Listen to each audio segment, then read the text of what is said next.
السلام علیکم ناظرین، آپ دیکھ رہے ہیں سلوان ٹی وی اور میں ہوں آپ کا میزبان محمد عامر۔ آج ہم جس ٹاپک پر بات کرنے جا رہے ہیں تو یقیناً آپ نے یہ کبھی نہیں سنا ہوگا۔ ہمارا آج کا عنوان ہے حالات حاضرہ احادیث کی روشنی میں۔ آج ہم جس دنیا میں رہ رہے ہیں وہ ترقی یافتہ دنیا ہے۔ یہ ترقی یافتہ دنیا ماڈرن ورلڈ کہلاتی ہے۔ یہ ترقی یافتہ دنیا اخبارات، ٹیلی ویژن، انٹرنیٹ اور پکس وغیرہ کے ذریعے جتنے قریب آئی ہے اتنی ہی زیادہ دور بھی چلی گئی ہے، کیونکہ اس ماڈرن ورلڈ کا ایک انسان دوسرے انسان سے 50% بھی آگاہ نہیں۔ حضور صلی اللہ علیہ وسلم نے اس ماڈرن ورلڈ کے بارے میں جو پیشن گوئیاں فرمائی ہے وہ آج اپنی اصل صورت میں ہمارے سامنے آ رہی ہے، جو وہ 1400 سال گزرنے کے باوجود حضور کا اٹھنا بیٹھنا، کھانا پینا، تبسم سب کچھ محفوظ ہے۔ جیسا کہ قرآن کریم میں اللہ تعالیٰ فرماتا ہے، لَقَدْ كَانَ لَكُمْ فِي رَسُولِ اللَّهِ أُسْوَةٌ حَسَنَةٌ، بے شک حضور صلی اللہ علیہ وسلم کی ہستی میں تمہارے لیے بہترین نمونہ ہے۔ حضور صلی اللہ علیہ وسلم نے بہت سی باتیں فرمائی ہے جو اس وقت ممکن نہیں تھی، لیکن آج وہ ہمارے سامنے آ رہی ہے۔ دوستو، ویڈیو میں آگے بڑھنے سے پہلے ہماری چھوٹی سی گزارش ہے کہ ہمارے یوٹیوب چینل کو سبسکرائب کر کے بیل کے آئیکن پر ضرور کلک کریں تاکہ ہماری ہر نئی آنے والی ویڈیو کا نوٹیفیکیشن آپ تک پہنچ سکے۔ تو چلتے ہیں اپنے ٹاپک کی طرف۔ مثال کے طور پر حضور صلی اللہ علیہ وسلم نے آنے والے وقت کے لیے درج ذیل باتیں فرمائی تھی۔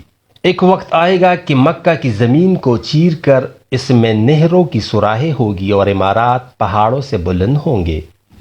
یہ تصور اس وقت نہ تھا، لیکن آج یہ تبدیلی صاف واضح ہے۔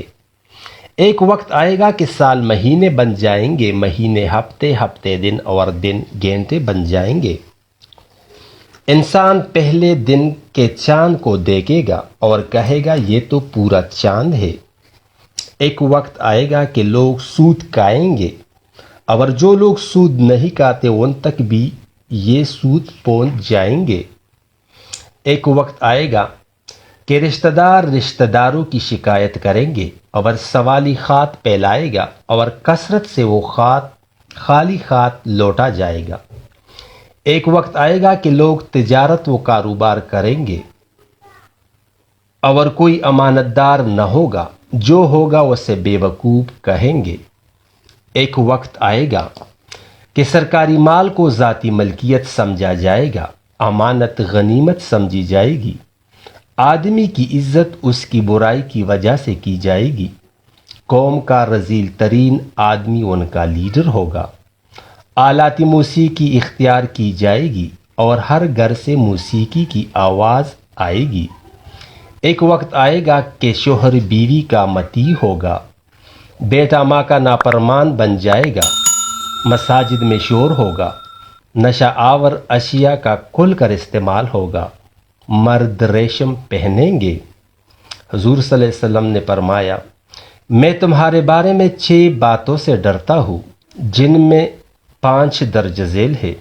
نمبر 1، بے وقوف کو اپنا سردار بنا لو گے، ایک دوسرے کا خون کرو گے، فیصلے بکیں گے، سپاہیوں کی کثرت ہوگی اور صلہ رحمی ختم ہو جائے گی۔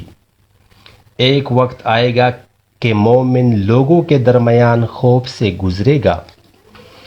ایک وقت آئے گا کہ بوڑھے اپنے آپ کو جوان ظاہر کرے گا۔ ایک وقت آئے گا کہ بے قصور آدمی کو قتل کیا جائے گا تاکہ عوام مشتعل ہو۔ ایک وقت آئے گا کہ مرد خواتین کی طرح اور خواتین مرد کی طرح پہننے کی کوشش کریں گے۔ حضور صلی اللہ علیہ وسلم نے قیامت کے بارے میں چند علامات بیان فرمائی ہے جو درج ذیل ہے۔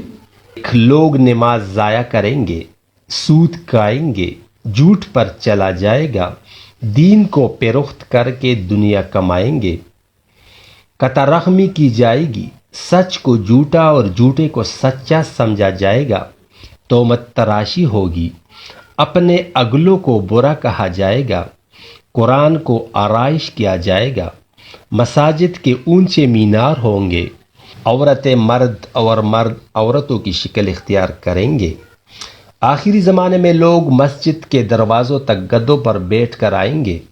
قرآن کو نغمہ سرائی کا ذریعہ بنایا جائے گا۔ خواتین لباس پہنے گی مگر اس کے باوجود غاریہ نظر آئے گی۔ انسان ایسی چیز میں سفر کرے گا کہ اس کے دونوں کانوں کے درمیان 40 ہاتھ کا فاصلہ ہوگا اور وہ بادلوں کی طرح اڑ جائے گا۔ آواز مشرق سے مغرب تک پہنچ سکے گی۔ آج اگر ہم سوچیں تو یہ ساری علامات ہماری معاشرے میں موجود ہیں۔ اس لیے ہمیں اللہ اور اس کے رسول صلی اللہ علیہ وسلم کے بنائے ہوئے راستے پر چلنا چاہیے تاکہ قیامت کے دن شرمندگی سے بچ سکے۔ آخر میں یہ دعا ہے کہ اللہ تعالی ہمیں نیکی پر چلنے کی توفیق عطا فرمائے۔ آمین۔